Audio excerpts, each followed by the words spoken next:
Speed. Clap. Do another one. Another clap.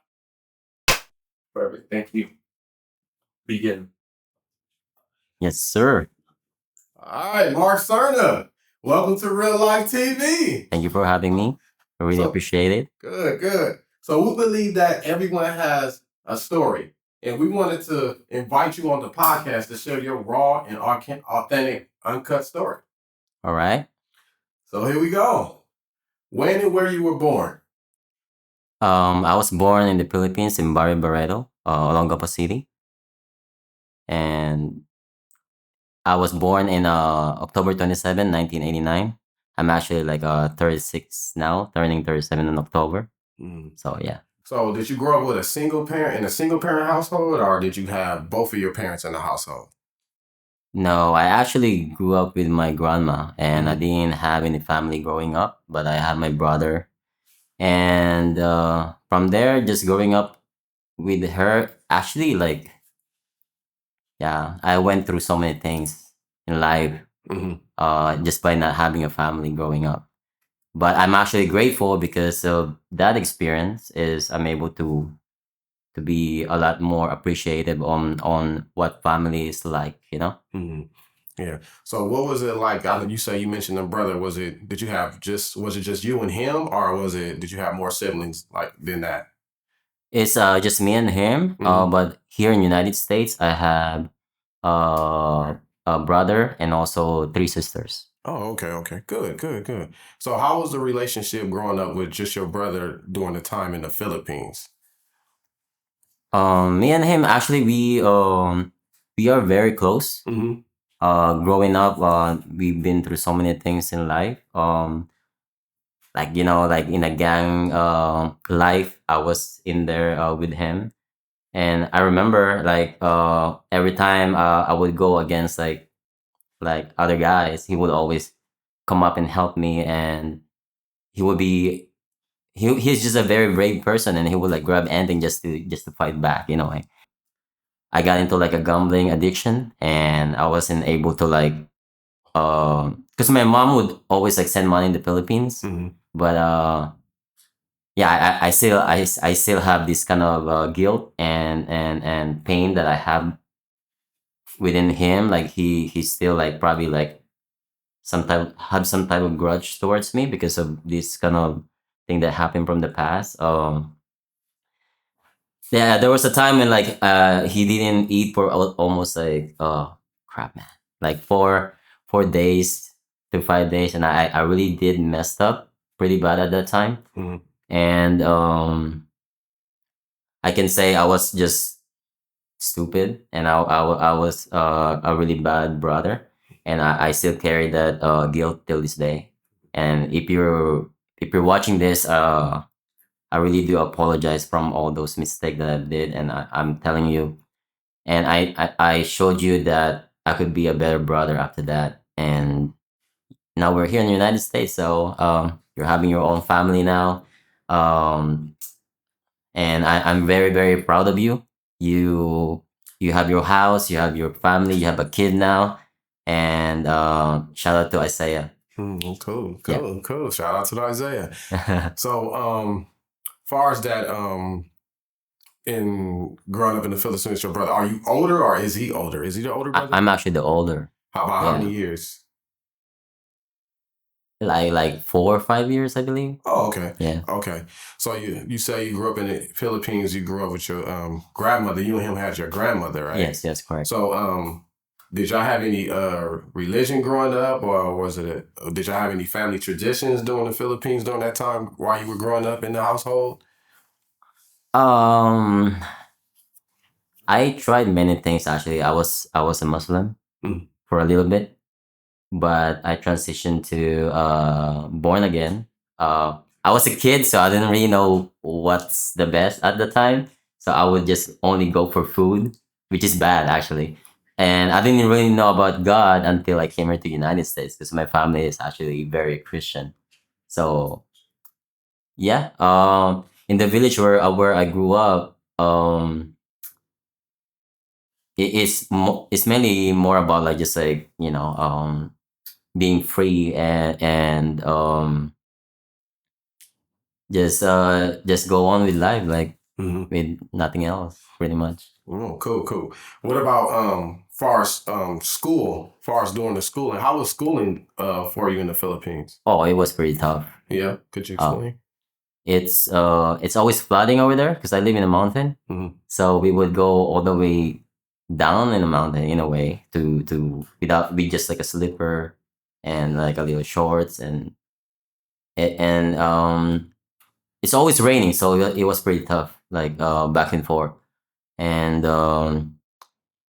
but I'm still grateful for the experience and yeah, the schooling is pretty hard because it's a really poor industry, and I can say that I almost actually graduated in high school before my mom took us here in the United States. Yeah. Got you. So as you was in the Philippines, so you spent your entire half of your life. So did you spend your whole life there? Like how old was you when you came to America? I was about almost 18 because in the paper, like if you turn 18 and then you're there, you wouldn't be able to get here to United States pretty easy. So yeah. Okay. So your mother, she when did she leave the Philippines? Because you say you grew up with your grandmother. You and your brother grew up with your grandmother. So when did she leave the Philippines? She lived when I was really like young, like a yeah. I didn't really grow up with her, so pretty much didn't really get to know about it. So so how did that make you feel? Like far as that, how were you feeling during that time? Or was you too young to remember, you would say? Or did you remember your mother, and did you have any emotional attachments to your mother during that time? No, actually. Um it was just hard because like growing up you're gonna see all this family with children and their mom and dad, and I would always just um like watch them and see them happy and being grateful from one another. And I was a little jealous. I'm not gonna honest. I'm gonna be honest. Like I'm always been jealous with this kind of like relationship because I never had it. But I'm still grateful for having my grandma because she never made me feel like I was alone. But um because I don't have a family growing up, I didn't have a guidance to what's right or wrong.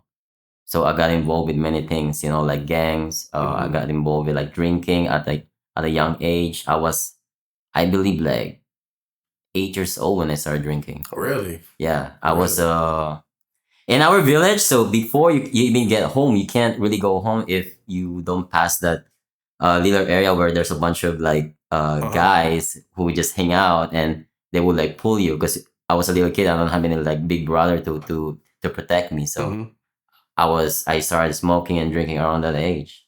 Really? So yeah. Really? Wow. So and then you said you was around the gang. So when did you say you joined the gang? Far as growing up, how old was you then when you joined the gang? I believe around like 11 or 12. Can't really remember, but I was really like a boy.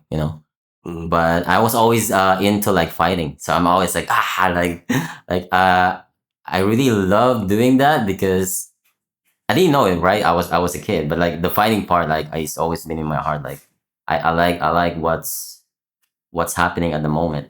But the only fall down is when I saw a lot of my friend get stabbed, get whipped with a bolo, and you can literally see the cut. And then one of my friend got into a hospital because there's like a bearing that got hit. He got hit on his head, and then you can literally see the skull like went down, and then he was in the hospital for like a year.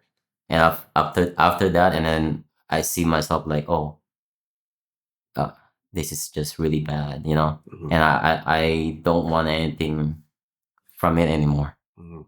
So that was so what you say kind of was that your pivotal moment when you realized that being in the gang was not what you wanted to do? Yes, because when you're growing up with no family, no one to tell you you shouldn't do this, you shouldn't do that. You kind of like just going along with your friends and what they want to do, drinking, smoking, whatever it is. So I was in that kind of path. So pretty much. Mhm. Okay, so after you got off from that path, what was your next step? Like, what was your next step? What was another outlet for you to be able to stay active and stuff like that, far as like wanting to do positive and not negative? What did you start doing then after that when you decided to? Mm, around that moment, I was just going back and forth with my aunt. Sometimes I would hang out with some kids there, but that's when the time I met my uncle, and that person. At first, it was kind of nice, you know, like I learned how to play video games and stuff, and then later on, like the abuse started happening, Mhm. and I saw Power Rangers actually, and that's what inspired me, and Bruce Lee a little bit, and then I watched Ong Bak. So at the moment, like those were my inspiration to kind of having this joy of feeling of I want to be in that kind of like TV or in a position where I can be them one day, you know? Because in the village it's like we have this little TV and then we get like 30 kids watching that like black and white. Uh-huh. And it was just like, you know, we watched Power Ranger growing up. So I'm like, okay, man, like this is crazy, you know? You're excited and then you enjoy those like some of the animes that is in the TV. So yeah. Oh, okay. So you was about how old was you? How old would you say when you got out into that gang life into more like want to be positive, like far as the martial arts and stuff like that, Power Rangers? You got into that. How old was you then? I probably like stopped doing that around 13. Okay, so you was 13. So you was still in your adolescent stage. Okay, Mhm. cool. So now you in your adolescent stage, you on a new journey, a new path, and things like that, right? So did you so now you go into high school and stuff like that, around like what, 13, 14, right? Hmm. How was that experience in high school? It was fun, but like again, I like fighting. Mm-hmm. So I remember I was always against bullying, right? And then I would always have a classmate getting bullied by some guys, and I would fight those guys because of what they're doing to these little kids. And and ever since then, I kind of like grew that heart where like I felt like, man, why do I have a heart about helping things, you know, or helping people? And I felt like after being friends with these people, and that's when you kind of like realize that these kids are going through so many things from the family, and and then at the same time, if you're getting bullied with these kind of kids, you just want to be able to like protect yourself, but they couldn't. But I was a little like, you know, I was a little like hyper, and I can fight at the moment, so I would always just go fight those little kids who bullying, like, you know, So you was more like just like to protect people. protector, yeah, Yeah. So you changed that negativity to negativity to positive, yeah, Cool. That was good. So now you're in high school because you said you came out to America to the U.S. in at 18. at 18. Okay, so when you found out you was coming to the U.S., how did that make you feel? How were you feeling? What was that experience like, far as when you found out? I was really, I'm not happy because I don't know what it is. I was just like, okay, cool, because my mom, I got a call from my mom because my mom and dad here in the United States, they've been working on that paperwork for a really long time. So yeah, I thought it was amazing. I didn't really want to be here when they told me I was gonna come here because I just wanna be with my grandma, because I grew up with her in a way. But after her passing, there's so many struggle mentally that happened throughout the journey. So yeah. Got you. Got you.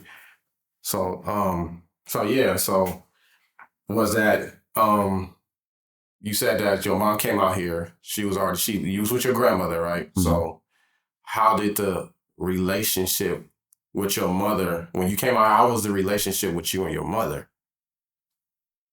when you came out here? Oh, it was bad. Yeah. It was bad. Could you explain? Yeah.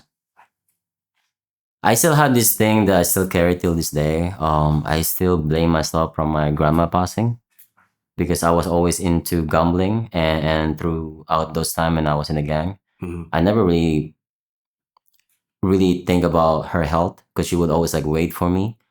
And me and my brother, we at that one moment like we were arguing and uh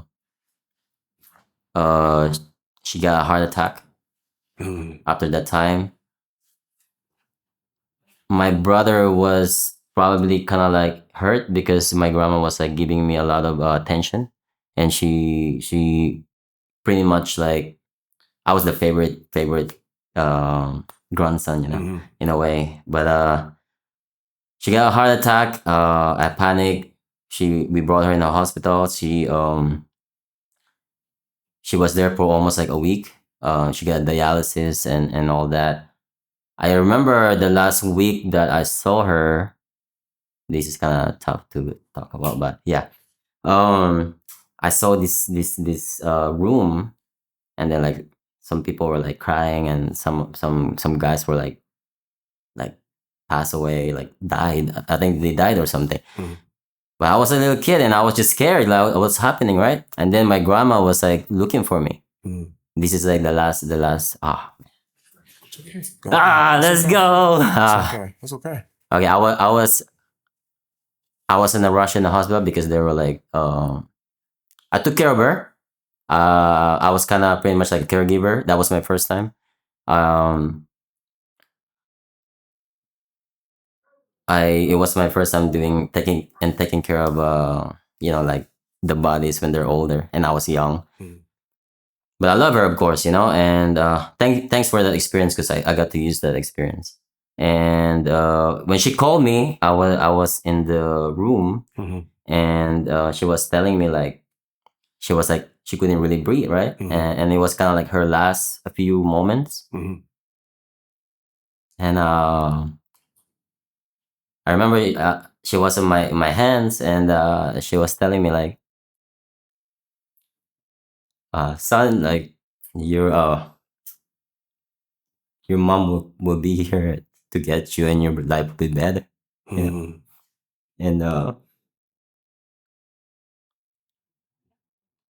like I forgive you, and you're gonna go far, and just do good things in a way. And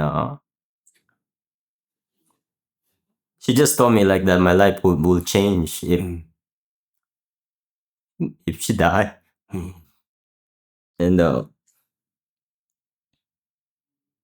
I still blame myself till this day,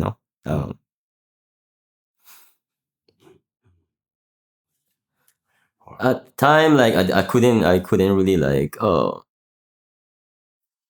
shit. I couldn't accept the fact that she was laying in my hands, and her last word was like, son, your life will be better when I'm gone. Your mom will be here, and you're gonna meet her. And you see that little thing like and it went straight. Yeah, that as a kid, as a boy, like I didn't know what's going on, and they were pumping her chest, and she died in front of me. I was so mad about myself because I blame myself so much. I run. I run. I run down the road. There's a lot of cars. I went in the middle, right? And something pulled me back. Like, God damn it. Something pulled me back. And I was just crying, and I was like, "What happened?" Like, I wanted to die, you know. I wanna live with, I wanna be with her because she was my everything to me, you know. Like, I regret everything that I did. I wish that I have paid more attention, a lot of things with her, and my plan was coming here, sending money, making a lot of money, and send it to her just so she can provide herself because she loved helping people, right? There was a lot of people that still owe her money till this day because she's just the type of person who gives a lot to people. And I really loved her, and I miss her. I got her tattooed in my back because I know she got my back, you know. And she's a very strong woman. Like took care of us since we were like a baby, and only by herself. I had a lot of good moments with her. You know, like we would make a lot of chips together, and then we would go play bingo. I think maybe that's why I got into like gambling addiction. But like yeah, she passed away, and I met my mom for the first time. Oh man, I'm sorry to hear that. Most definitely. Yeah, there was a time when I was laying in bed, and she was in casket, right? And I miss her, and I was like just crying out of myself, and everything fall on the top of the ceiling, and I got really scared because I know it was her. But my mom came in the Philippines, and that's when I met her. I was happy in the beginning, you know, but you know, sometimes you're a boy. You got really happy when you see her for the first time. For a while. Because I would call her before and my dad, and I would always like have that conversation with her, but I didn't really know what else to say because I never had the feelings with her, you know, growing up because I don't know who she is. Gotcha. But yeah, and she came there. We bonded a little bit, and then she took us here in the United States. That's pretty much what happened. So now I'm sorry to hear that too. Most definitely, your grandma probably would be proud of you. Yeah. So now so she brought you out to the United States and stuff like that. So by this time you're already 18, right? So did you have to go back to school here? Did you have to go back to high school here, or was you? Yeah, I had to. Okay, so you came to high school back here in America, in the U.S. How was that experience out here? Now you have to come to high school in America. What type of experience did you experience out here, as far as in America? What was that experience like? Oh, it's a lot of crazy experience. I didn't know English, so I only know yes or no. Like I said, back in the gang, I got involved with that because of I grew up getting abuse, like physical abuse, getting beat up, like from a little kid to until I was like 17 from my uncle, in a way, and that guy is the reason why I probably got into like gangs because I always want to like protect myself and wanted to get into a fight because I hated this guy. He would just like beat me up, smack the shit out of me, like just punch me out of nowhere, kick me, and there's a time like he would like have this cigarette that would just always like he did so many shit, but till this day I still couldn't forgive that guy. But that's what brought me to coming here to the United States and being able to always want to like protect myself. And people here are actually bullied, you know. So I have my brother and another friend, and they were Filipino, and we couldn't really speak English. So here is a little crazier because I thought everybody were Filipino, but I didn't know, but they're Hispanic, and I was speaking Tagalog, right? And I'm like, oh man, like they're not Filipino, so what are they, you know? And they're like, oh, welcome to America, and they started like hitting my back. I'm like, I was like, what the heck was that, you know? And then like sometimes they would like just punch you out of nowhere, and you're like, damn, this is crazy. Like these boy are like, but me and my brother and my other friend had that experience. Like we don't like to get bullied like that, so we would fight back, and we would every time we try to fight them or like we would get into a fight with them, they become our friends afterwards actually. Oh, really? And yeah, I would see like boys and girl like they would just like kiss on the street or like on the sidewalk, and you're gonna be like looking at them like the whole time, like what the heck is this? Like in the Philippines you can't really do that. In my village, Oh, like if you really? do that you have to marry that person. Seriously? Yeah, Wow. it's a different kind of like yeah, So the whole culture and environment different was culture. different. Yeah, in a way, because yeah, here, yeah, man, it's crazy how they just do it on the side, and then like I remember there was this girl like just literally like run to hug me. Hey, have a good one. I'm going home. And then she hugged me and I pushed her and I run. I was like, what the heck is this? Like, why would you do that? I'm like, oh. They were like, oh, in the United States, you're supposed to hug after like like you interact with them and then you're going home, whatever, or you meet them. I'm like, oh, okay. And so I asked my dad about it, and I was like, and that's when he taught me like the culture here, in a way. Okay. So you came out here to the U.S. Did you come out on a visa or anything like that, or how did your mom bring you out here? I was petitioned, so my mom and dad actually working on the paper for since I was like actually like 6. So it's been a long time. But my stepdad actually, who I call my real dad, because I don't know who's my dad. He really want us to be here because he's in the Navy. I believe that um he just retired. So yeah, he's the reason why we're here, pretty much. Well, Petitions. Well, thanks for your dad for his service as well. And Yeah, bring he's an you amazing in. guy. Yeah, and bring you in as to America. So, how was the relationship with your dad? Since you didn't know your biological father, right? Yes, correct. So, how was it like growing up with your stepfather now, who's your father now? How was it like growing up with him? Yeah, his name is Tyron Williams. He is he made it all the way to chief, almost senior, and he retired. But shout out to Tyron Williams, which is my dad. Hello, dad. And then my relationship with him is really good, actually. There's nothing but respect to this man. He's the reason why I become who I am today. And till this day, I will always ask for advice if things goes bad. And he guide me and my brother and sister like to become better and guide us to what is right or wrong. And I wish, like this is my dad growing up. I wouldn't be probably be in this like abuse or like gangs and all these things that I've been through when I was a little kid.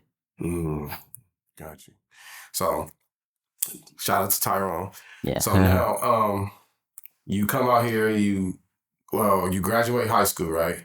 So as you graduate high school, did you go to college or anything like that? As far as after high school, did you go to college? I just went to community college. Okay, and how was that experience? Just for the I hate it, man. It was just my first year, but I was just going for I was just there to try it out, but I didn't like it because there's an assignment every single day, so I quit. So I was just there like chilling, like hanging out with like some friends that I meet, and just you know, just that culture where like you just like to meet people. So it was just for fun. Okay. So also, I want to know, did you, when you came out here, did you experience any racism and anything like that coming out here, as far as with yourself and with the culture in the U.S.? Did you experience any racism? A lot, actually. And how was that like?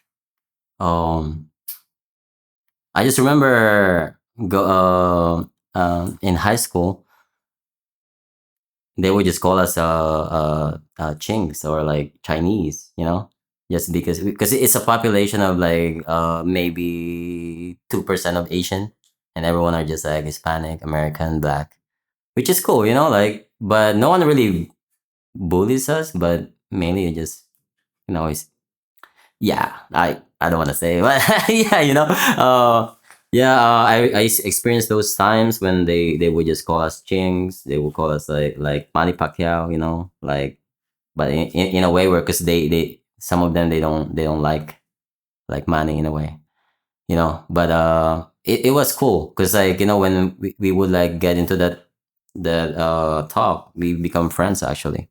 So I actually like their culture. I learn a lot from it. Um, but the really bad one. Okay, here we go. This is something crazy. I got into like shoplifting Mm-hmm. with friends. Uh, Everyone bailed out except me because I didn't have money and I was scared. So I went into jail for that. Mm. Right. That was the first time I get that racism from a cop. Oh, really? Yeah. How was that experience? Tell me about Like that. they would be like calling me like monkeys, you know, Really? like because of my hair was like colored, and I was just like hyper, like bro, I need to call my mom and dad and something, but at the same time I don't want to call them because I'm gonna get in trouble, you know. And they were like shut up, monkey, like, you know, like getting your seat, and I'm like monkey, you know, like what the heck. Mhm. But it was bad at the moment, and then I went inside. That's when all the racism is, because Oh. like Black and Asian are actually together, right? Mm. But like Mexican, Russian, American, the other race, they all have their own cell. It's Mhm. different. Because I remember from the time there's one Korean guy that's is in our community would walk past and like try to beat him up, and then calling him like chinks this and that, and calling us chinks and all that stuff too. But this little guy like beat up like 5 people at the same time. And that's when I told myself, "Oh dang, Power Ranger," you know. but I was like, damn, I want to learn that, you know, Mhm. because I really was inspired by Tony Jaa, like on back. So I don't know how to get involved with like Muay Thai, but like I remember that one Thai guy in our community was telling me like he's gonna teach me after we bail out.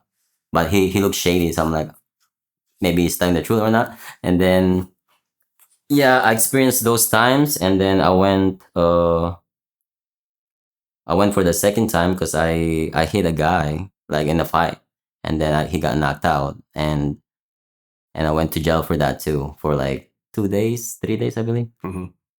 But that's because he was calling me like some racism stuff too, in a way, and I had to defend myself in my friend at the moment. So um one of my friend telling me like, hey, you gotta hide because you don't have a paper, you know, like you only have your green card in a way. So Oh, when I wow. went there, those are the times I got involved with a lot of racism. So I pretty much went to jail like twice. Wow, Yeah. wow. Okay, wow. So, but so they since you had your green card and stuff, you didn't get deported back or anything, right? I was on a strike. Like Oh, what? I got one strike, and then they said if I do anything wrong after that, I would be sent back. oh, really? Which is good because if it's not because of this experience, like I would probably doing a lot of bad things right now. You know, like it kind of like helped me to not want to do anything bad again. But most people would still do things. But for me, oh hell no, man! I'm not going back to that place. Like food is so bad. Like people are just always wanna like hurt you, and they're talking a lot of crazy stuff. You're hanging around with a bunch of like murderers and like killers. Like you don't want to be that. Right, And right, that's what I want to teach like kids too. Like never do anything bad because your friends is who you hang out with. right. That's the main thing. That's very important. Yeah, right. All right. So you come out of that experience so you experienced racism. You've been in jail before in America and fighting and stuff like that, right? So I know off air and stuff. I seen that you do dancing and stuff like that too. Mhm. So how did you start getting into dancing, like far as break dancing and things like that? I was in high school, to be honest. This is kind of bad too because I was so addicted to dancing. Like I met this guy, which is his name is Aaron. Shout out to Aaron. He's one of my best friend, and till this day, he was just doing that gliding thing, and I was like, oh, that's cool. What's that? And then he was like, oh, it's okay. Like I'm doing this just because, and I thought it was really cool at the moment. And then we started hanging out, and I told him, "Can you teach me some stuff?" And then he teaches me that, and then this guy named Nam Hyunjun, like we were like watching him and then copying some of his moves, and I got involved with that, and I really liked it. So we started to get some friends, form like a group, a boy group back in high school. So we were like performing a lot back in the time, but I really like dancing to the point where like I didn't really take care of my high school stuff. So I never had a good grades. That's because of validation, right? I went through I went to a talent show, and at the time, like I didn't have a good GED, so I kind of like couldn't be in the same group with them like one time, and I told myself like I was kind of a little hurt because like they have this group, and I was a little jealous, like that I couldn't be with them, and they told me, yeah, that's kind of like long history. But I told myself, okay, you know what, I if I really want this, and if I really like this, if I really love what dancing is, then I'm gonna find a way to make it work. So I started to do, making my own thing. So I make this one choreography with it, well, and then I put my heart and soul to that, and I performed it right in a talent show. And guess what? I was the first place. Really? And they announced my name in the whole high school, and I was like, Mark Anthony Serna, first place in the talent show. And I was like, oh shit. Like I was walking, and then people want to be friends with me. And I was like, oh man, thank you guys. And then after that, I fell in love with it. I went really far. I'm still dancing till this day. And the feeling, the feeling that you want to feel accepted and validation actually got into me too much. But I never like took care of my schooling at the time. But I'm so grateful because of without dancing, I'll probably do drugs right now. Dancing saved me a lot from many things in life, and I still hold into it. Like right now, I'm using it whenever I feel like I have such a negative feeling, and through the music and movement, I'm able to like express myself and let go of all that negative thoughts. I can say that. When I went to Sweden You Can Dance, I tried out 2 times back in 2011 and 2015. Oh, really? Yeah, I made it pretty far on the 2015 to the top 100. Really? Tell me about that experience. How was that? Oh, it was amazing, bro. You get to meet a lot of amazing dancers, and then you get to learn from them. But at the right spot, I'm like, I almost got it. I could have been in the show, but this was my last shot. Like I met Jason Derulo and some of the amazing judges over there. But Jason Derulo is probably like the person that I remember the most. And he told me like, you have something more to show, but you're not showing us. And I'm like, no, that's it, man, that's it. But because I was saving it for the next run, right? Yeah. And my stupid self like get this thing where like, oh, I thought it was enough what I showed, and it was like, and then they cut me from there, and I was like, I got so sad, and I thought that was my last chance of and hope, and I actually stopped dancing after that. Really? But thanks to bachata, and now I'm back. Oh, okay. So yeah. So after you stopped dancing, so that kind of made you sad and stuff like that. So right after that, so do you went straight into bachata? How did you get into like bachata? Um, I met a guy that brought me to the scene, and he was hosting a karaoke at the moment, and I thought bachata was like cool, but I started doing the popping locking, and everybody just doing their thing. I'm like, what the heck is this? Like it's always been my kryptonite to dance with a partner, because during the show, when I was partner up with somebody, I failed that test too. Mm. So yeah, bachata was good because you got to work on something that you're not good at, you know. And I met my friend who were actually in an audition for So You Think You Can Dance, and we built a team and we perform. I did a lot of performance too, and yeah.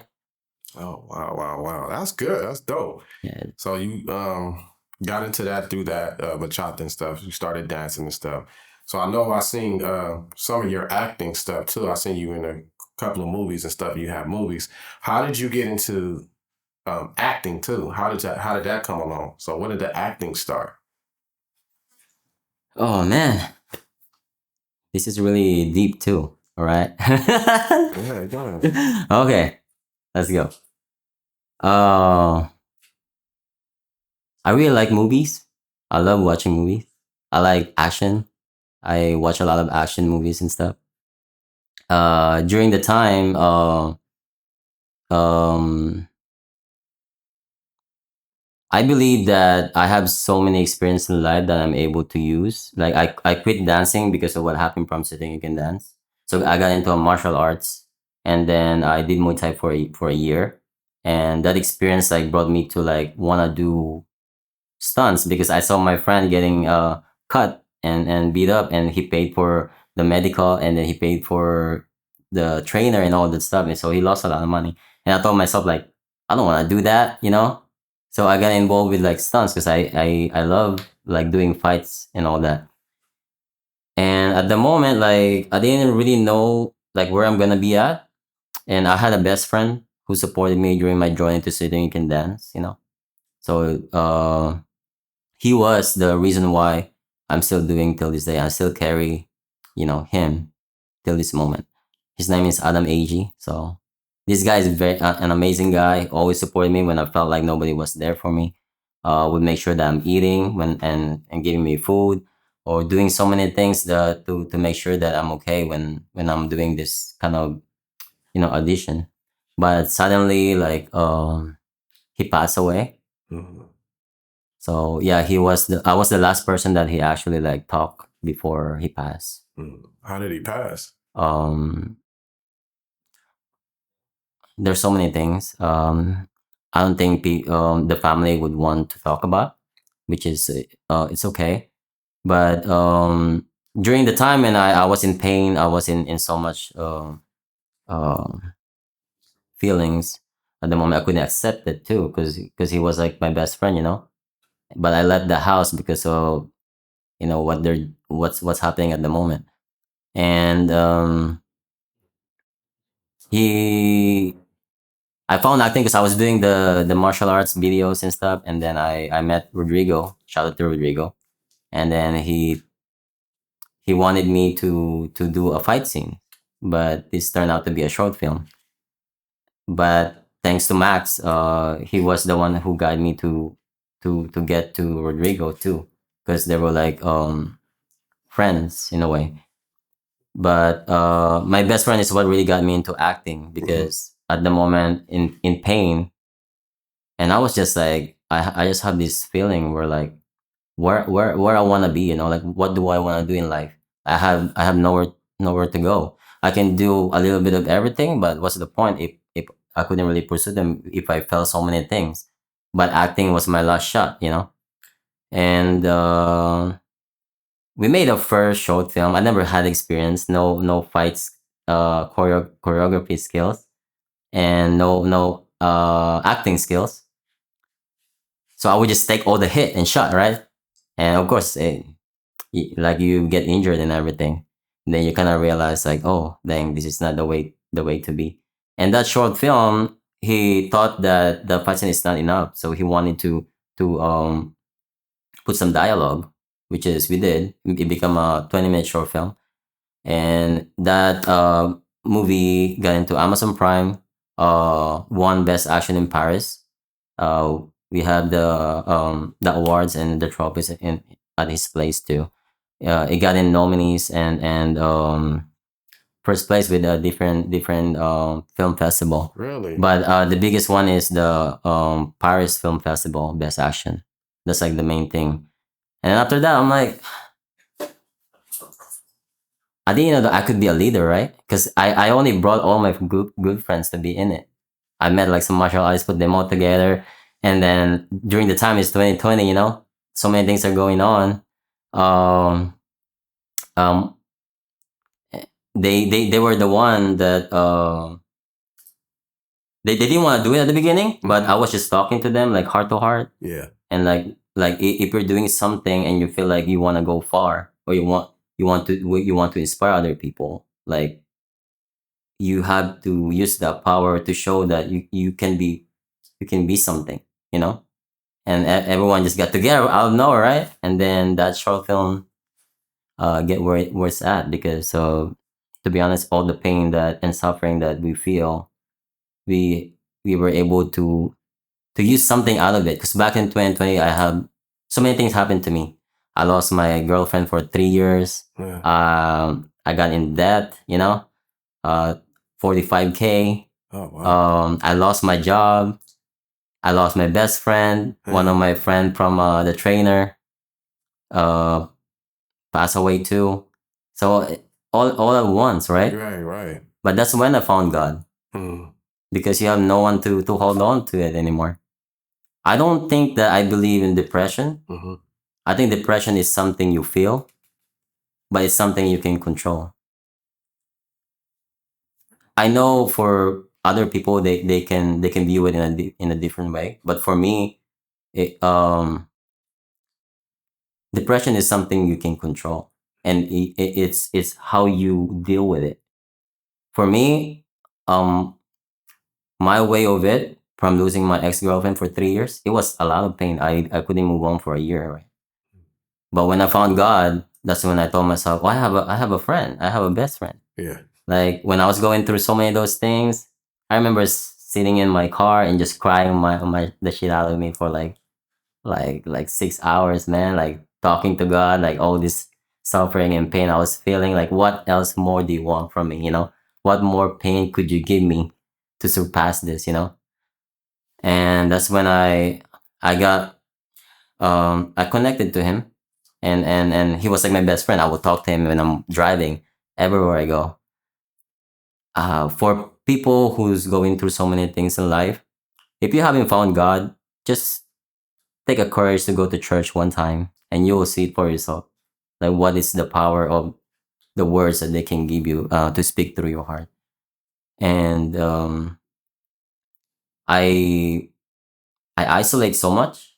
I have so many friends. I don't get me wrong. Like I grew up with many friends. I party a lot. But as I get older, I found God somehow. Yeah. My mom and dad is actually a big Christian. My dad is pretty much like always preaching to us, but I never really like pay attention to it until I went through all this struggle. And yeah, man, depression is something you feel, but the word depression to me is not accurate. I never People tell me that I'm depressed, but I tell them like I know, but I can feel it, but I do something about it. I go to the nature. Nature is play a big part of this, right? Go to the beach, go to the park, go to any, just live life, man. Like there's so much more in life. You can see beautiful places, travel. You get to see all these things, and nature. To be honest, if you love traveling, like it will heal you. And how did I know that? Because I came from nature. I mean, like I grew up in nature, and they say that you're not lost, but you just have to find yourself in what did you see when you were born. You know. So for me, I grew up in the mountains. So for me, nature for me is what helps me throughout what all the negative feeling that I have in my passion and all that. And God, first of all, you gotta put Him first. I'm still not So uh I'm not really going to church a lot, but I should be. But I can say that he's always there as my friend, Mm. as someone I can always talk to when I don't have anybody. Yeah, most definitely, Yeah. most definitely. I see that you had far as not to take off the balance, but far as taking far as you was mentioning the acting and stuff like that, you started doing short films and things like that. What films did you do? Do you what film was it that you had that you put out and you say you won best what actor or action scene? Oh yeah. After that, back to that. Um, so we won the award, and at the same time, like, I wanted to know what I want to do. Now I found it. Acting is beautiful. It's something that you can uh, work on your trauma, things that you never work on from your past, and bring it to the acting. All your talents, all the things and passion that you know a little bit, you can show that to people throughout acting. If you can sing, you can dance, you can draw, you can cook, you can do any of these things through acting. You can show all that. And we made this feature film. That one, I went through so many things. Um, it's a 3 years of work actually. So many heartbreak. So many like I I met like some woman that helped me through to make that work, because it is no budget film. Like, how can you make a film with like no budget? It's hard. Like, not a lot of people can really like relate to it, because some people uh have the budget to make films in a way. But the film, one thing I can say is that probably won an award is not because is like the best or something. I think for me personally, I'm very happy of all those 4 awards that we won for the feature film. We got nominated and like with other film festival too, but we got best action in Italy, Milan, and best thriller also in Milan. We got Eastern Europe Film Festival best actor, which is yeah. Um, I don't believe that I deserve it. I think there's so many more amazing actors that won. There's so many more amazing actors in the film that could have like won, but I can say that I work hard for it. Mm. You know, So yeah, here you go, guys. Yeah, this came from Europe, mhm. and I had a certificate to home, but I forgot. My citizenship is one of the memorable thing for me also. But this is for me. For the short film, I took a lot of backlash. I was in so much pain because like a lot of your friends will give you shit for it in a way, but it's okay because your first film will not do anything for you, like but it will help you to find like what you want to do. But for me, like that short film is probably a main thing for me because it's my first time, and that film for me is when you feel like you can work more more than what you have. um that's when I started doing acting classes. Mhm. And yeah, here's the um, the award for it. And I'm very very grateful that I'm always being hard on myself. I'm always being like that perfectionist, which is I shouldn't be. But it's good for you because you know what's good or not, and um I just appreciate film, and this is just a part of me, a part for me that I want to achieve more. I want to do more. I want to help more. I just want to do more, man. Like, not just for me, for people to be inspired, just the way I'm inspired, And I'm nobody yet, but one day I'll get there. But it's for me, like, having a feature film as a lead actor is a big thing also, that I'm able to like work on the things that I tell myself that I'm so bad at. I'm still I'm still new in the industry. Like I never had any acting experience. I only went through this kind of like class, but not really because it's more like everybody are there to support each other. They give that the script and they will just play it on the front and they will perform it, and I'm always just watching, but I'm not really doing it. Maybe I did it like five or four, like on the front, because you're in front of amazing actors, right? So it's Yeah. kind of like I get really shy, Right. but I really just pay attention a lot, and that's when I tell myself like, oh, I'm ready to make to it doesn't have to be the best, but it's something better that you did from before. Like if you can be a little bit better than what you used to be, and a little bit and a little bit, I think that's really important. Mm. Which is that song for me. It was a big part of my life that I can tell myself that um I'm able to work a little bit of what I was lack of on the first short film, which is acting. Um, there's so much more to learn. There's so much more to improve. I still need to go to acting class because I'm no better. Um, but I have a short film coming out, and I can say that that is connected to me too.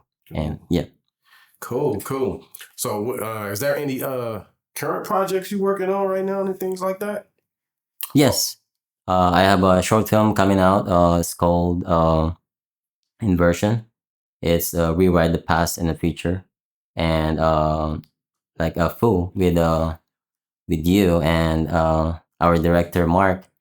So I'm so grateful that for having me and the opportunity that you guys are giving me to do this. And yeah, I'm excited, man. I've been training, and I can say that I'll try to do my best. This ADHD going on with me. I'll work on it, man. But I'll try my best to make it work. Mhm. But yeah, there's so much more to talk about my story, and I wish I can tell you guys everything, but there's so many, and yeah. We most definitely gonna have a part two. I also want to ask too, what would you tell your younger self, like far as from 10 years old to 20? If you had the opportunity, what would you tell your younger self? What advice would you give your younger self? Um,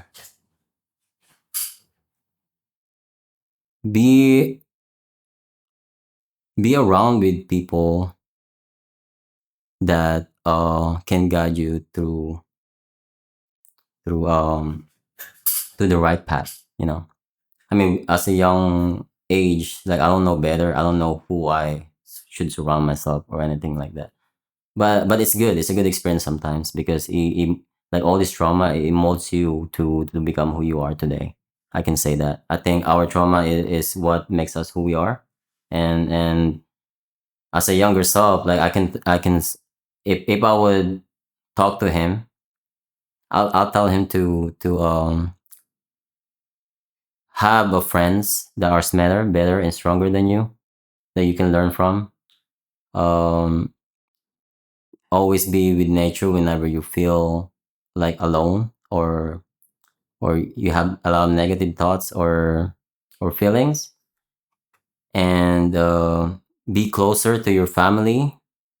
Um, love them as much as you love yourself because no one can ever help you or be there with you but your family and God, of course. Um, like I want you to just keep on experiencing life and do good things and be kind to other people. And every time you feel like the needs of helping others, just do it. And just just focus on loving your family and try to do good things and inspire others people Mm. the way you're inspired. Thank you. And well, my final last question for the viewers that's watching, what encouraging words would you want to give them? For my final. For the viewers? Yeah, for the viewers, what would you want to, do you have any positive advice to give the viewers and encouragement?